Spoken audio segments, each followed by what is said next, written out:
When you think of DC's most iconic heroes, the usual names come to mind. Superman, Batman, Wonder Woman. But what about the ones that slip through the cracks? I've talked before about forgotten Marvel heroes, overlooked villains, and the characters comic book history seems determined to bury. But this time, we're turning the spotlight on DC Comics. And trust me, their archives is just as strange, ambitious, and tragically underused. These are the characters who never got their Justice League invite, the ones with brilliant concepts, bizarre origins, or powers that never quite fit the mainstream mold. Some of them burned out fast, others were victims of editorial shifts, wide-wine reboots, or just plain bad timing. But all of them deserve a second look, and maybe a second chance. So let's dig into the DC heroes left behind, and why now might be the perfect time to bring them back.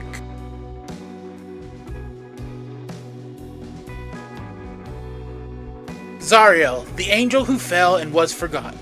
There's Forgotten, and then there's Buried. Zariel debuted in JLA number 6 in 1997, created by Grant Morrison, Mark Millar, Howard Porter, and John Dale, powerhouse creative team during DC's boldest era. He wasn't some obscure background character, he was a literal angel. Not an alien mistaken for one, not a metaphor for spiritual power, an actual member of Heaven's Eagle host. One of 4 angelic orders that serve the presence, DC's version of God. For thousands of years, Zariel protected humanity from beyond the veil, unseen and uncelebrated. But after falling in love with a mortal woman, he did something no angel had done before. He asked to fall, not in defiance, but in devotion. He gave up eternity for a chance at something human. And when he landed, he crashed straight into the pages of Justice League of America, bringing flaming swords and divine fire with him. Zariel was no slouch in a fight either. He wielded a flaming sword powerful enough to slice through magical barriers and even cut into souls. His sonic scream wasn't just a shriek, it resonated on a divine frequency, capable of vaporizing demons and shattering magical defenses. He flew on massive wings that made him look like a biblical force of nature, and he didn't age, didn't get sick, and could tank blows from beings like Asmodel, a fellow angel turned warlord. He could sense lies, track spiritual disturbances, and detect the presence of infernal or divine entities, essentially serving as a one-man early warning system for supernatural threats. In short, Zariel was tailor-made for high-concept mythological storytelling.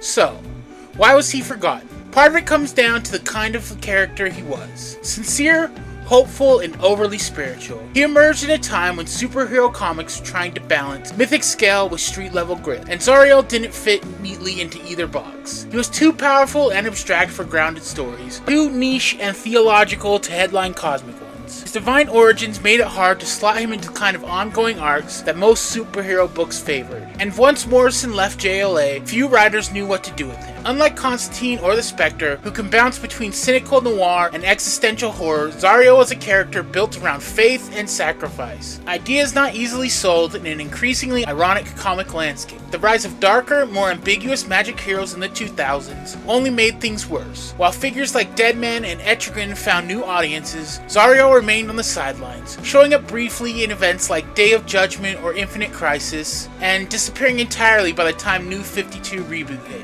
Even in alternate companies like Marvel, characters like him were usually left out or drastically reinterpreted. He didn't just vanish, it's like the industry quietly closed the door on him. And that's exactly why he should return. Zariel is a rare DC character who brings a sense of earnest divinity to the table. Not vengeance, not corruption, not gothic horror, but hope. In an era filled with broken gods, bitter anti-heroes, and morally grey mages, he stands as a reminder that faith doesn't have to mean dogma or judgment. He believes in love, mercy, and humanity, and he chose us. Imagine the kind of stories that could be told now. Zariel is the celestial ambassador caught between heaven and earth during a magical civil war, or the spiritual anchor of a new Justice League Dark lineup. He could be a mentor to a new magic-based heroes, or the central figure in a series exploring the cost of divine obedience versus free will. Zariel doesn't need a massive crossover to matter. He just needs a writer willing to treat him not as a symbol but as a character. And in today's fractured, faith-starved fictional world, maybe what we need is an angel with a flaming sword and a broken heart.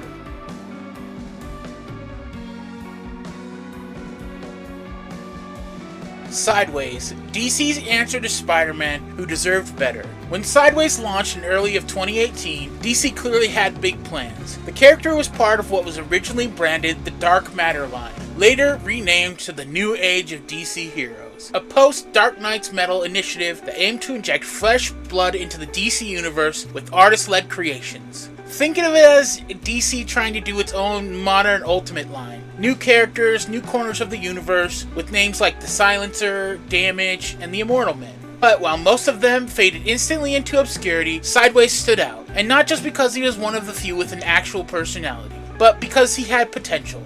Real, raw potential.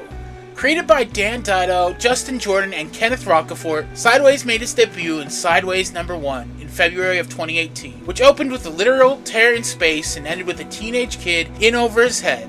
That kid was Derek James, a Puerto Rican high school student, adopted, unpopular, and trying to navigate both adolescence and the trauma of having fallen through a dimensional rift during the chaos of Dark Knight's metal. That event didn't just shake him up, it rewired him. Derek came out with the ability to create rifts in the fabric of space-time. Think teleportation, but with terrifying cosmic implications. At first, Derek just wants to be a YouTube superhero. He films his teleportation stunts, comes up with a costume, and tries to lean into the whole relatable teenage hero thing. It's not hard to see why critics compared him to Ultimate Spider-Man. His awkward voice, his messy emotions, and even Rocafort's design choices evoke Peter Parker vibes. But there's also something darker at play here, because Sideways isn't just about teenage growing pains, it's about the weight of power and grief. Early in the series, Derek's adoptive mother, the person who grounded his entire life, is killed. And that's where the story shifts from being a breezy teen romp to something closer to a multiversal tragedy. Sideways finds himself haunted by Tempest Fuginaut, a cosmic guardian who sees Derek's rifting powers as a threat to reality. He battles villains like Killspeed, a terminally ill woman whose desperation leads to violence, and Showman, a meta who feeds off emotional chaos. He teams up with forgotten heroes like Hotspot, and shambles through personal losses that the Justice League would barely blink at. He's not saving the world, he's just trying to survive it. And his powers? They're among the most visually and conceptually interesting of any modern DC hero. Sideways can tear open rifts in the air, stepping through space like he's folding paper. He can redirect attacks, sever limbs, and even cause mini black holes when he overlaps portals. His abilities are unstable, dangerous, and barely understood, which is part of what makes him so compelling. He's not just powerful, he's volatile. A walking paradox, the kind of character who could play a major role in DC's current multiverse-heavy landscape, if only they remembered he existed.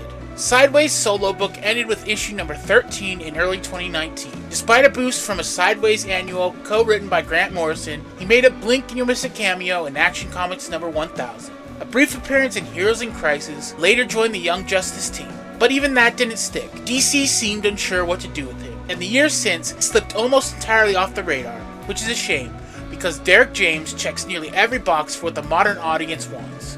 A diverse background, cosmic stakes, emotional storytelling, and one of the coolest power sets DC has come up with in years. He's the kind of character who can own the screen or the page, visually and emotionally. In animation, in comics, and even in live action if they wanted to lean into the angle that's already dominating superhero media. This is a hero DC should have never abandoned. But if they were smart, they'd tear a hole in the timeline, pull Derek James back through, and give him a second chance he deserves.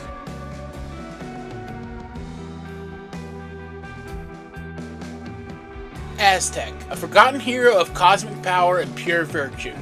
Aztec stands as a fascinating and somewhat underrated figure in DC Comics history, combining classic superhero ideals with deep cultural and mythological roots that set him apart from many of his contemporaries. His story is a unique blend of cosmic grandeur and gritty, grounded storytelling that captures both the mystique of ancient myth and the harsh realities of a modern, troubled world.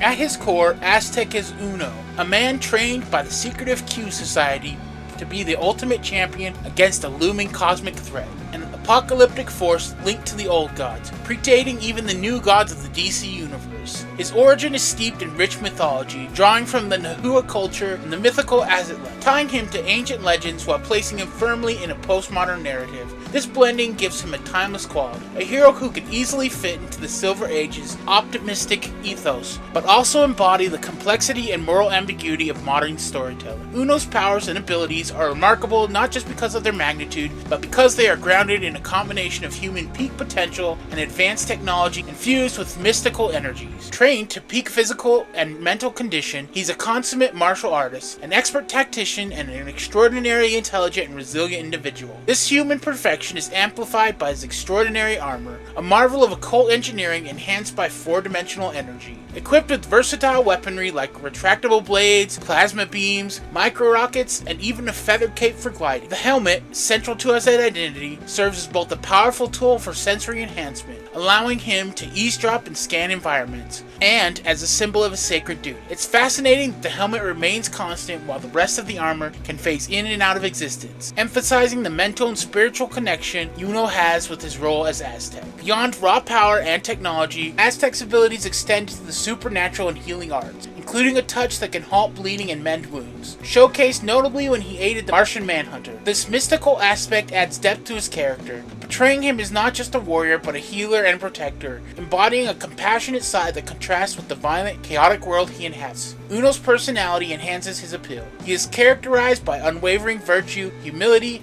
and a deep sense of responsibility. His code against killing and his inclination towards kindness, even in the face of brutality, paint him as an earnest and hopeful figure amid vanity's corrupt and decaying urban nightmare. The city Aztec defends is itself almost a character. An oppressive, malevolent environment that constantly challenges its inhabitants with violence, despair, and supernatural malaise. Aztec manages to remain a beacon of light and hope in such a place, speaks volumes about his strength of character and moral clarity. The internal tensions within the Q Society, the shadowy organization that raised and trained him, adds another layer to Aztec's narrative. Unlike many traditional superhero organizations, the Q Society is riddled with ruthlessness, secret agendas, and even treachery, as seen in the murder of his father and the psychic torture of the previous champion. This backstory situates Aztec in a complicated world of intrigue and betrayal where his loyalty is constantly tested, especially with figures like Lex Luthor manipulating events behind the scenes. Luthor's involvement underscores the precious position Aztec holds, not only as a defender of Earth, but as a pawn in larger power struggles that blur the lines between ally and adversary.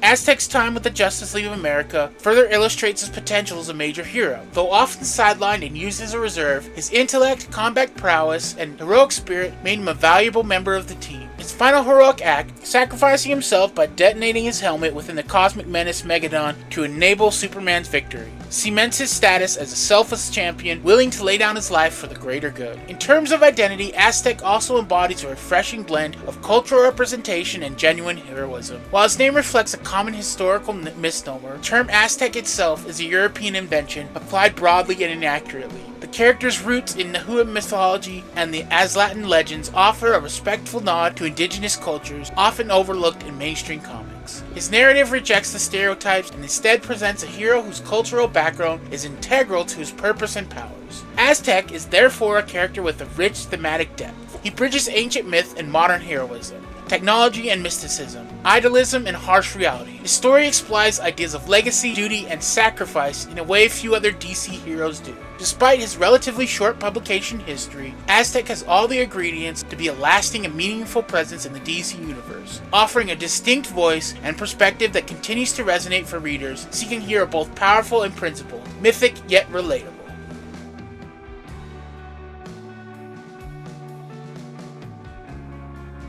When you crack open old Superman issues from the mid-90s, you might stumble upon a Roman warrior in gleaming armor who's nothing like anything else in the DC universe. That's Alpha Centurion. He was first introduced during the Zero Hour Crisis in Time crossover in Adventures of Superman number 516 in 1994, crafted by writer Carl Kessel and artist Peter Krause. Rather than using the Zero Hour main book, the character made his debut in Superman's tie-in issue titled The Hero of Metropolis. Marcus Alias, better known as the Alpha Centurion, stands as one of DC's most underutilized and narratively rich characters. A Roman centurion transformed into a cosmic protector by alien forces, then cast into the modern world thousands of years ahead of his time. His origin is part ancient epic, part cosmic saga, plucked from the blood-soaked sands of the Hadrian-era Rome by the advanced alien race known as the Vimiru.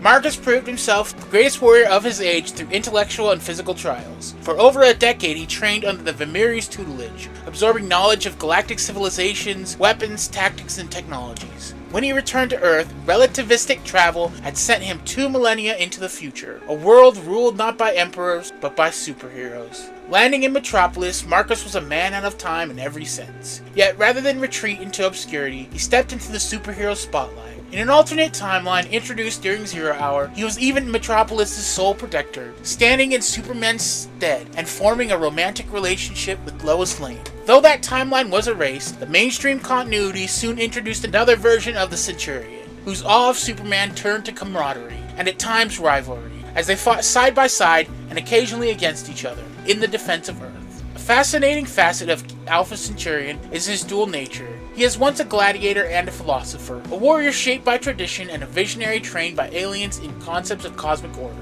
He is capable of great violence, yet also guided by a rigid personal code of honor and duty. He renamed Team Luthor as the Centurions and led them with military precision, showcasing his natural command. His tactical mind and combat abilities make him more than just another strongman. He was often the only voice of reason in a chaotic cosmic scenario. His powers, too, blend science fiction with classical might. Clad in alien-engineered armor, Marcus possesses superhuman strength, flight, energy protection, and the ability to create powerful constructs, combined with his strategic genius, expert swordsmanship, and martial prowess. Alpha Centurion is as formidable as any A-list DC hero. Yet, despite these gifts, his humanity is often highlighted. He struggles with loss, displacement, and purpose. He experiences jealousy, as with his complicated feelings towards Lois Lane, and even guilt, such as when his relationship with LexCorp backfires in deadly ways. Later arcs only add to his mythos. He rejects the Vamiri's imperialistic plans for Earth, showing mortal clarity beyond blind loyalty. He helps rebuild the sun in the face of a galactic extinction event, and stands among the heroes in Superman's absence during his wedding. So why has Alpha Centurion been forgotten? He debuted amid a massive continuity reset. Once Zero Hour ended, his alternate timeline was erased, and his presence in the main DC universe faded. Though he returned as Marcus Alias in later Superman issues, never received a sustained solo spotlight. DC often relegated him to guest appearances, Superman rescues, minor support roles, and Lex Luthor's corporate manipulation storyline tarnished his image in Metropolis. As a classic 90s experiment, fans and editorial passed on giving him space to breathe like other JLA members. Perhaps it's also because his story resists simple definition. He's neither alien nor earthbound, neither mythological or strictly modern, not a relic nor a novelty, but it's precisely that complexity that makes him ripe for return. In an era where legacy, displacement, and hybrid identities dominate storytelling, Alpha Centurion could thrive. He's a classical hero reforged in sci-fi, a lost soldier of empire now walking amongst gods, asking what honor and heroism mean in a world that barely remembers his own. As we continue to dive into DC's forgotten greats, one thing is clear: Alpha Centurion deserves a second conquest.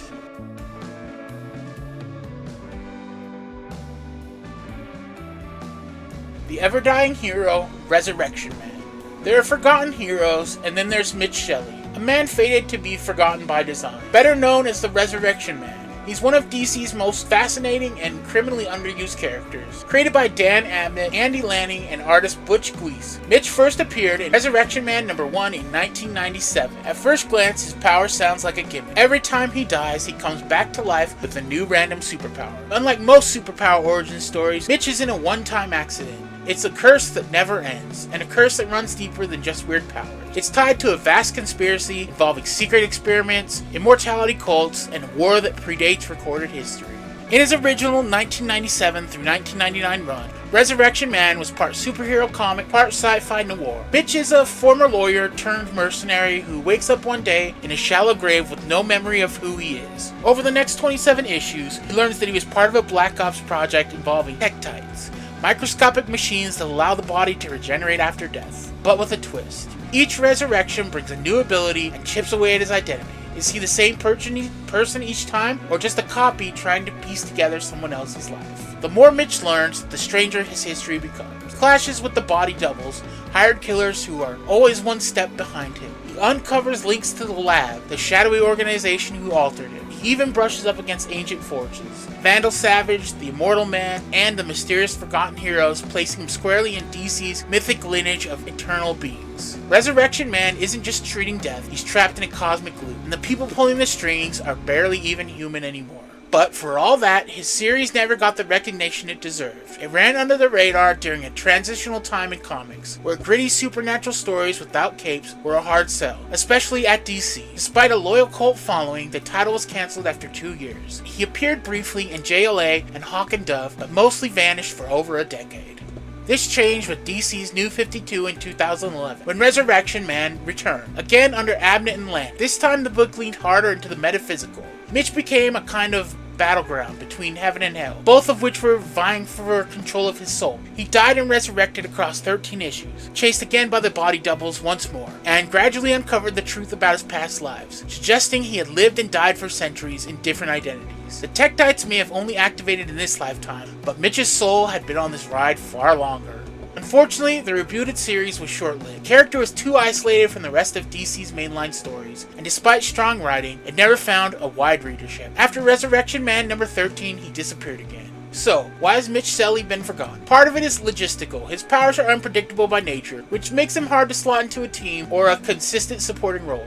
Another part is tone. Resurrection Man is a quiet, brooding book about identity, death, and reinvention. It's sometimes a hard sell next to superheroes who punch planes or crack jokes between battles. And the larger DC universe has always struggled to incorporate its weird fiction corner in a way that feels organic. But today, Mitch might be exactly what DC needs. Audiences are hungry for serialized mystery, character-driven storytelling, and genre blends. The Resurrection Man show or comic could easily lean into noir, body horror, philosophical sci-fi, or supernatural drama, and none of it would feel out of place. He's the kind of hero who doesn't just fight villains, he questions what it means to be alive at all. That's rich narrative territory. Mitch Stanley isn't flashy, he's not iconic, but that's the point. He's not Superman or Batman. He's someone who gets lost in the cracks, just like the people who discover him in the long boxes, years after his last death. And if there's one thing we know about Resurrection Man, it's this: he always comes back.